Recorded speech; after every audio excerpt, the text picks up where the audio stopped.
Na-neutralisa ang isang sospek sa paglabag sa Republic Act 10591 sa isinagawang operasyon ng search warrant ng mga operatiba ng Regional Intelligence Division 5 bilang lead unit, katuwang ang Bato Municipal Police Station, Camarines Sur Police Provincial Office at Regional Mobile Force Battalion 5 sa Bato, Camarines Sur.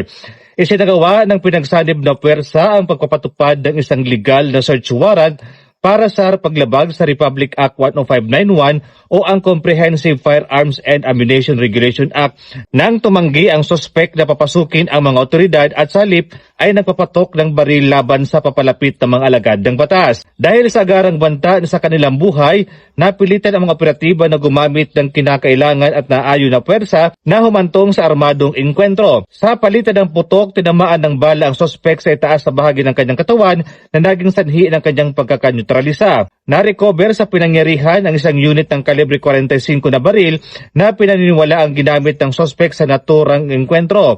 Kinilala ang sospek sa alias na Nestor, nasa Sustunggulang at residente ng Bato, Camarines Sur. Pinuri ni Police Brigadier General Erosito N. Miranda, Regional Director ng Pro-5 ang mga operatiba sa kanilang mabilis at maayos na koordinadong pagtugon.